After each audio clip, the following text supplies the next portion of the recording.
স্বাগতম সবাইকে wise point একাডেমিতে। আশা করে যে যেখান থেকে আমাদের ক্লাস দেখছো সবাই ভালো আছো। আজকে তোমাদের সাথে আলোচনা করব সপ্তম শ্রেণীর বাংলার তৃতীয় অধ্যায় পৃষ্ঠা নম্বর 34-এর সমাধান নিয়ে। উপসর্গ নিয়ে তোমাদের গত ক্লাসে কিন্তু অনেক আলোচনা হয়েছে বিস্তারিতভাবে। নিশ্চয়ই তোমরা সেই ক্লাসটি দেখেছো। এখনো যদি দেখে না থাকো অবশ্যই আগে উপসর্গের ক্লাসটি দেখে তারপরে তোমরা এই ভিডিওটি দেখো, তাহলে তোমাদের এই ছকের সমাধানটা বুঝতে খুব সুবিধা হবে। পৃষ্ঠা নম্বর 34-এ তোমাদের একটা অনুচ্ছেদ দেওয়া আছে, নমুনা নাম্বার 2। সেই অনুচ্ছেদটা পড়ার পর বলা হয়েছে এই অনুচ্ছেদ থেকে উপসর্গ সাধিত কিছু শব্দ খুঁজে বের করতে। আমি আর সেই অনুচ্ছেদটা পড়লাম না, পৃষ্ঠা নম্বর 34 খুললেই তোমরা সেই অনুচ্ছেদটা পেয়ে যাবে। উপসর্গের ক্ষেত্রে আমরা গত ক্লাসে পড়েছিলাম যে তার প্রথম অংশ সাধারণত কোনো অর্থ প্রকাশ করে না, কিন্তু দ্বিতীয় অংশের কি সুনির্দিষ্ট একটা অর্থ থাকে। তার উপর ভিত্তি করে দেখো এখানে আমরা খুঁজে বের করেছি উপহার। এই উপটা হচ্ছে উপসর্গ, আর হারের আগে বসে উপসর্গ সাধিত শব্দ উপহার বের হয়েছে। বিশেষের বি একটা উপসর্গ, তাই না? শেষ এটা কিন্তু একটা অর্থযুক্ত শব্দ।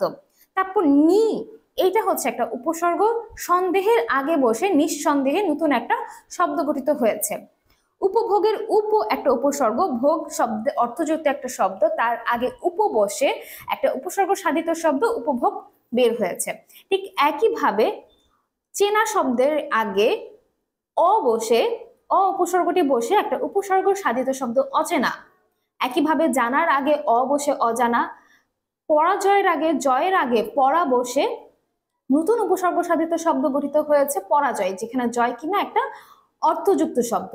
একইভাবে দানের কিন্তু একটা সুনির্দিষ্ট অর্থ রয়েছে, তার আগে অব এই উপসর্গ বসে নতুন আরেকটা শব্দ গঠিত হয়েছে অবদান। একই রকম ভাবে সু এই উপসর্গ কীর্তির আগে বসে আমরা পেয়েছি সুকীর্তি। নি খাদের আগে বসে আমরা পেয়েছি নিখাদ। জীবনের আগে আ উপসর্গ বসে নতুন একটা শব্দ পেলাম আজীবন। স্থানের আগে অব উপসর্গ বসে অবস্থান একটা নতুন উপসর্গ সাধিত শব্দ খুঁজে পেয়েছি। তোমরা গত ক্লাসে উপসর্গ যদি বুঝে থাকো তাহলে তোমাদের এ ধরনের অনুচ্ছেদ থেকে খুব সহজেই তোমরা যে কোনো উপসর্গ সাধিত শব্দ খুঁজে বের করতে পারবে। তোমরা চাইলে তোমাদের বন্ধুদের সাথে মজার ছলেও কিন্তু এটা পূরণ করতে পারে। দেখো তোমাদের পৃষ্ঠা নম্বর 35-এ ঠিক উপসর্গ দিয়ে শব্দ বানানোর একটা মজার ছকও রয়েছে, সেটাও কিন্তু তোমরা চাইলে বন্ধুদের সাথে বসে খুব মজার ছলে সেটা পূরণ করতে পারো। তোমাদের সুবিধার জন্য আমরা সেই ছকটা তো দেখিয়ে দিচ্ছি। 35 নম্বর পৃষ্ঠায় বাম কলামে কিছু উপসর্গ রয়েছে, ডান কলামে অর্থযুক্ত কিছু শব্দ রয়েছে, সেখান থেকে মিলিয়ে উপসর্গ সাধিত নতুন শব্দ গঠন করতে বলা হয়েছে। তাহলে দেখো এখানে বিয়ের সাথে যদি আমরা শেষ বসাই তাহলে একটা নতুন শব্দ পাচ্ছি বিশেষ।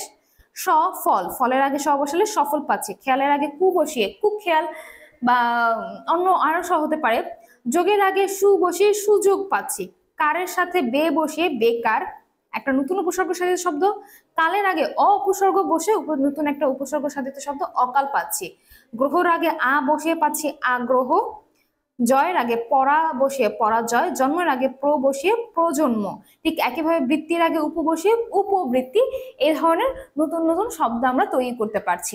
তাহলে তোমরা খুব সহজেই এ ধরনের ছক পূরণ করতে পারবে যদি উপসর্গের ক্লাসটা তোমরা করে থাকো এবং বুঝে থাকো। আজকে এ পর্যন্তই। উপসর্গ নিয়ে যদি কোনো প্রশ্ন তোমাদের থেকে থাকে তোমরা আমাদেরকে কমেন্ট বক্সে জানাতে পারো। আর চাইলে তোমরা ওয়াইস পয়েন্টের যে অফিসিয়াল ফেসবুক পেজ রয়েছে সেখানে ইনবক্স করতে পারো। তোমাদের সুবিধার্থে ডেসক্রিপশন বক্সে ফেসবুক পেজের লিঙ্ক এবং ওয়াইস পয়েন্টের গ্রুপের লিঙ্ক দেওয়া থাকবে, সেখান থেকে খুব সহজে তোমরা আমাদেরকে পেয়ে যাবে। আজকে এই পর্যন্ত। আগামী ক্লাসে প্রত্যয় এবং প্রত্যয়ের ছকের সমাধান নিয়ে হাজির হব। সে পর্যন্ত সবাই ভালো থাকবে। ধন্যবাদ সবাইকে।